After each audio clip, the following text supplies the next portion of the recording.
정책적 결정 이것이 영향을 줬다. 이렇게 저는 봅니다. 이 점을 우리가 염두에 둘 필요가 있지 않겠는가 생각하고, 그다음에 두 번째로는 송원호 대표님께서 자세히 당시의 국제적 환경, 국내적 환경에 대해 설명드렸습니다. 국제정세의 지각변동이 일어나는 것을 잘 이용해서 우리 정부가 한반도에서도 냉전을 종식하기 위한 노력을 시작한 것이죠.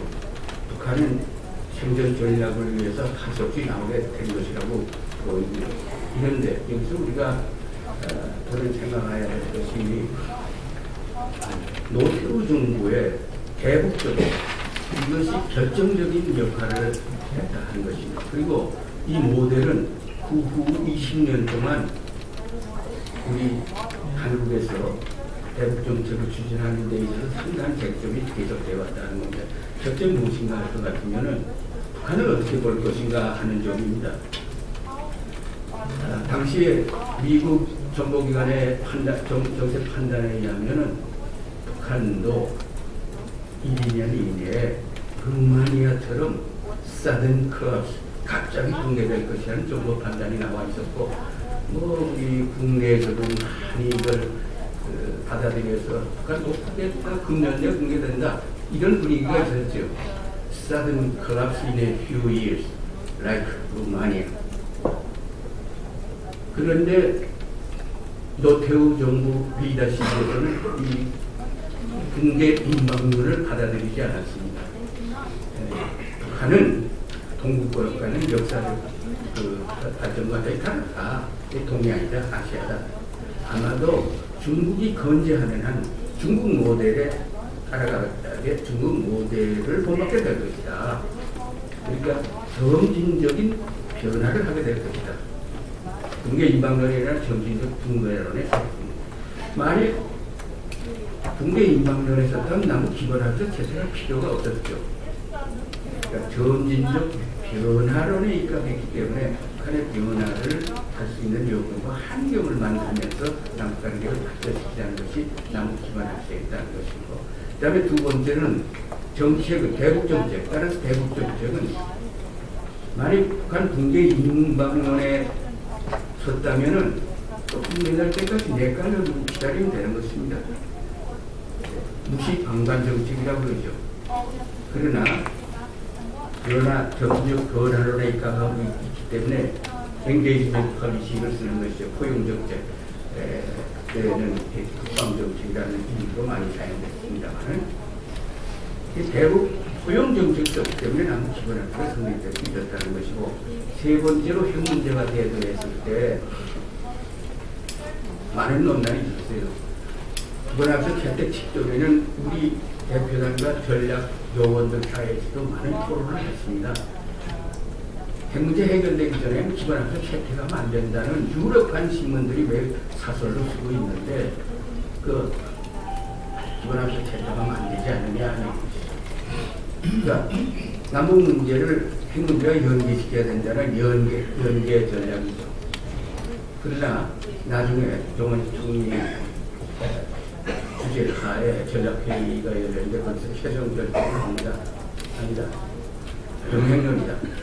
남북관계는 발전시키면서 핵문제도 같이 해결해 나갔다 하는 정책 전략을 채택했습니다. 그래서 남북 기본학사하고 한반도 비핵화 선언이 꼭 그래서 그런 건 아니겠지만은 두 개로 산출되게 됐습니다. 만약 남북 기본학서 안에 비핵화 문제를 서로 합의하려면 그렇게 하면 안 되겠죠. 현실적인 접근이었다고 생각합니다. 그다음에 세 번째 마지막으로 제가 말씀드리고 싶은 것은 남북 기본학서가 죽었느냐 백수가 되느냐 절대 그렇지 않다. 남북 기본학서는 살아있습니다. 한때 죽어졌어요. 되살려냈습니다. 그렇지 않습니까? 김영삼 정부 들어서서 핵가진 자원은 악수할 수 없다 해서 핵 연계 전략 채택했습니다. 그리고 북한이 고장난 비행기와 같아서 언제 어디 떨어질지 모른다. 뭐 붕괴될 것이라고 보는 입장에 섰습니다. 이런 판단하에서 남북 기본학교는 죽어버렸던 것이죠. 백두가 됐던 것이죠. 그러나 김대중 정부 들어서서 대북 정책의 가장 첫 번째 목표로 내세운 것이 남북 기본 합의서를 실천해야 되겠다. 이렇게 해서 남북 관계를 개선해 나갔다는 그것이었죠. 김대중 대통령의 취임사부터 이게 나옵니다. 뭐라고 되어 있는가 하면 한번 인용하면은 남북 문제 해결의 길은 이미 열려 있습니다. 남북 기본 합의서의 실천이 바로 그것입니다. 화해, 협력, 불가침을 그대로 실천만 한다면은 남북 문제를 성공적으로 해결하고 통일의 대로를 열어나갈 수 있습니다. 그 다음에 4월 초에 발표된 대북 화해 협력정 계획에 대북 정책의 기조가 있고 대북 정책 추진 방향인데 추진 방향의 넘버원이 남북 기본 합의서를 실천해 나가야 한다 하는 것이었습니다. 화해 협력 정책을 통해서 북한하고 정상회담을 통해서 마련한 것이 6.15 공동선언입니다. 6.15 공동선언은 뭐인가? 남북 기본 합의서를 실천하지 않은 실천선언입니다. 그래서 6.15 공동선언이 이거를 실천선언이라고 많이 말합니다. 새로운 뭐 크다란 게 들어있지 않죠. 남북 기본 합의서 화해 협력 불가침하자 방향 잘 제시했는데 실천 못하고 있다면 실천하자. 그런데 한꺼번에 할 수는 없으니까 한 대여섯 가지 중점 사업부터 시작하자. 시작하면서 잘 되면 확대 갖춰집니다. 이게 6.15 공동선언이고 그 후에 노무현 정부 들어와서 6.15 공동선언에 기초하여 14선언을 채택한다 하는데 14선언은 뭐인가? 6.15 공동선언에서 합의한 내용을 확대 발전시키자. 남북관계를 확대 발전시키자 하는 것입니다. 이게 연속상에 있는 것입니다. 남북 기본 합의서라는 기본 틀이 있고 그게 모두 준비되었던 건 그때 실천하기 위해서 요거부터 하자, 저거부터 하자. 이게 정상선언을 통해서 이루어졌다는 것입니다. 마지막으로 말씀드릴 것은 우리의 통일 방안은 민족공동체 통일 방안입니다. 노태우 대통령 때 채택된 지 꼭 20년이 되었는데 그대로입니다. 여기 보면은 통일을 나중에 단거하는데 제1단계는 화해협력 단계입니다. 제2단계가 연합단계, 제3단계가 완전 통일 단계인데 남북 기본 합의서는 뭐인가?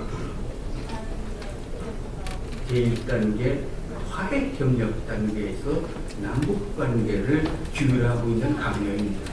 기본 강령. 그 다음 우리가 조금 더 발전해서 저는 이 자랑전이 이명박 정부 기간 내에 도달할 수 있다고 보는데 우리에 달려있는데 제2단계 남북연합 단계에 들어갈 때는 남북연합헌장을 채택해야 됩니다.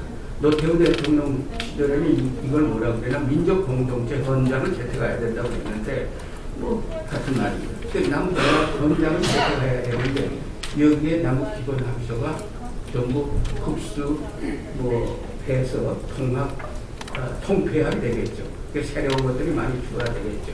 이렇게 돼야 되는 것이 이상적이고 제3단계 완전 통일 단계에서는 통일헌법이 제정되는 것이죠. 그래서 남북기본합의서라는 것은 화해협력 단계에서 남북관계의 강령적 합의서다. 이걸 계속 발전시켜 나가야 된다. 우리 현 이명박 정부가 대한민국 정부가 으로서 상생과 공영의 정책을 내걸고 있는데 정말 내용상도 좋고 명칭도 좋습니다. 근데 실천이 안 되고 있어요. 왜? 핵 문제에 걸려서 실천이 안 되는 겁니다. 그래서 이제 조금 전환이 들어서고 있는 것 같은데 상생과 공영의 정책은 말로만이 아니라 실천을 통해서 강력히 추진함으로써 기본 합의서 등을 살려나가야 되지 않겠는가 이렇게 말씀드리겠습니다. 감사합니다.